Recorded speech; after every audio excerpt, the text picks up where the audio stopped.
Hey guys, welcome back to my channel. Today is Monday and I'm here with Lecture Monday with a new part of technical terms to be learned in plant breeding. Starting with the first one, that is NET, National Evaluation Trial. इसमें क्या होता है, oil seeds में हम लोग क्या करते हैं, CVT से 3 टाइम्स ज़्यादा साइज़ का हम लोग प्लॉट लेते हैं और एंट्रीज तभी यहाँ पे आइडेंटिफाई उनको करते हैं जो प्री रिलीज में भेजना है, मतलब एनटी के बाद ही आपका आइडेंटिफाई होता है प्री रिलीज मल्टीप्लिकेशन के लिए. In oil seeds the plot size is 3 times the size of that in CVT. The entries are identified for pre-release multiplication only after NET.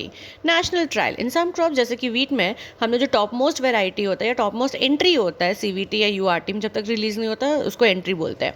तो एक जोन में उसको एवेल्युएट करते हैं थ्रू आउट द कंट्री और ये देखते हैं कि वो बाकी जगह कैसा परफॉर्म कर रहा है. In some crops such as wheat the top most entry in CVT और URT of each zone is evaluated in an IET throughout the country to assess if an entry developed in one zone would perform well enough for release as a variety in another zone of the country or not. Next is natural selection, मतलब environment खुद ही select कर लेगा, जिसको नहीं select करेगा वो मर जाएगा. Selection due to natural forces that is the environment, या तो मर जाएगा या तो वो अच्छा रिप्रोड्यूस नहीं कर पाएगा, बेसिकली वो नेचर के साथ नहीं चल पाया.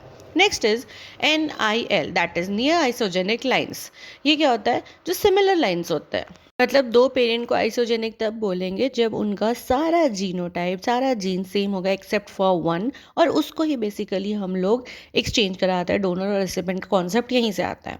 Next is negative selection, that is the selection that does not allow the variant cells to divide. Variant cell नहीं डिवाइड होगा जबकि नॉर्मल सेल अपना डिवाइड होता रहेगा.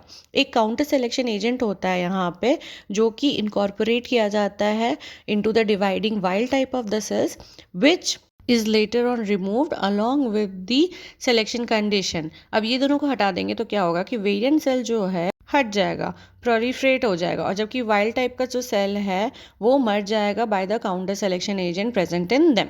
Now nobilization of sugar cane, ये हम लोग सब जानते हैं कि शुगर केन वेराइटी को इम्प्रूव किया गया है. तो उसमें क्या किया गया था कि इंट्रोड्यूस कराया गया था कुछ जीन्स ताकि वो बेटर क्वालिटी दे सके. तो introgression of genes and chromosomes of noble canes and wild Saccharum species into Indian canes, that is Saccharum barberry.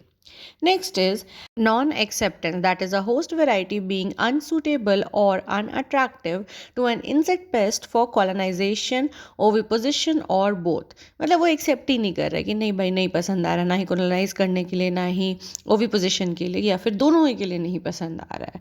Next is non recurrent parent. जब हम लोग बैक्रॉस करते हैं तो दो तरह के पेरेंट होते हैं, रेकरेंट एंड नॉन रेकरेंट. तो नॉन रेकरेंट पेरेंट वो होते हैं the parent from which one of few genes are transfer into the recurrent one, मतलब कि डोनर. ठीक है, तो मतलब कि रेकरेंट मतलब जिसको बार बार बैक क्रॉस कराया जा रहा है. तो नॉन रेकरेंट से तो एक बार हम लोग ट्रांसफर कर दिए जो ट्रेट चाहिए या जो जीन चाहिए, तो उनका काम वहाँ खत्म हो जाता है.